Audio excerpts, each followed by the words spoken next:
વડોદરામાં SIR municipal commissioner Arun Babu અને collector Anil ધામેલિયાની ઉપસ્થિતિમાં તાલીમ સત્રનું આયોજન કરવામાં આવ્યું, જેમાં મહાનગરપાલિકાના 1200 જેટલા કર્મચારીઓને મતદાર યાદી સુધારણા કામગીરીની વિસ્તૃત તાલીમ આપવામાં આવી।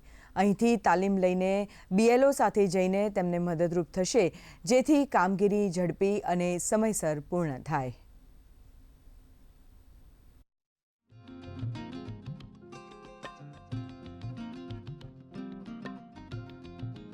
જિલ્લા ચૂંટણી અધિકારી અને સ્પેશિયલ જિલ્લા ચૂંટણી અધિકારી તરીકે કલેક્ટરશ્રી અને મ્યુનિસિપલ કમિશનરની અધ્યક્ષતામાં અહીંયા મીટિંગ ગોઠવણ કરવામાં આવી છે। ટ્રેનિંગ પ્રોગ્રામ જે આપવામાં આવી રહ્યા છે તમામ BLOs, BLO સુપરવાઇઝર્સ અને BLO સહાયક લોકો તમામ અહીંયા આજે ઉપસ્થિત હતા। લગભગ કલેક્ટરશ્રીની ટીમમાં 1270 લોકો અને મહાનગરપાલિકાની 1250 લોકોની સંયુક્ત રીતે આ ટીમ હવે સિટી વિસ્તારમાં લગભગ 15-20 દિવસનું કામગીરી છે। આમાં 4 રવિવાર અગત્યનું કામ છે, જેમાં લોકો ઘરમાં પણ હોય એટલે જે ફેમિલી ટ્રી બનાવવાનું કામ, એન્યુમરેશન ફોર્મ કલેક્શનનું કામ, ડિસ્ટ્રીબ્યુશનનું કામ, મેપિંગનું કામ બધું અત્યારે લગભગ 20% કામગીરી પૂરું થઈ ગયું છે।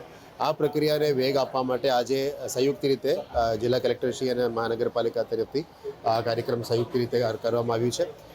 આ તબક્કા દરમિયાન આપણે ખાસ કરીને મેપિંગ અને લિંકિંગ એ કામગીરી પણ ખૂબ અગત્યની છે। આપણી સાથે વિવિધ વિભાગો પણ જોડાયા છે। ઇલેક્શન કમિશન ઓફ ઇન્ડિયાની કામગીરીમાં તમામ વિભાગો ખૂબ સક્રિયતાથી પાર્ટિસિપેટ કરી રહ્યા છે, ત્યારે વડોદરા મ્યુનિસિપલ કોર્પોરેશન દ્વારા પણ આજે કમિશનરશ્રી હાજર હતા, ડેપ્યુટી મ્યુનિસિપલ કમિશનરશ્રી હાજર હતા અને સાથે આપણે વડોદરા કોર્પોરેશનનો સ્ટાફ મોટી સંખ્યામાં જોડાયેલો છે। એન્યુમરેશન ફેઝની અંદર આપણે સ્વયંસેવકોના માધ્યમથી વિવિધ કામગીરીઓ BLOના સહાયક તરીકે કામગીરી કરાવડાવીશું અને અલગ અલગ કામગીરીમાં મદદરૂપ થશે, જેથી કરીને આપણે કામગીરી ખૂબ સુગમતાથી કરી શકીએ અને વડોદરાના ઇલેક્ટર્સને કોઈ મુશ્કેલીઓ ન પડે।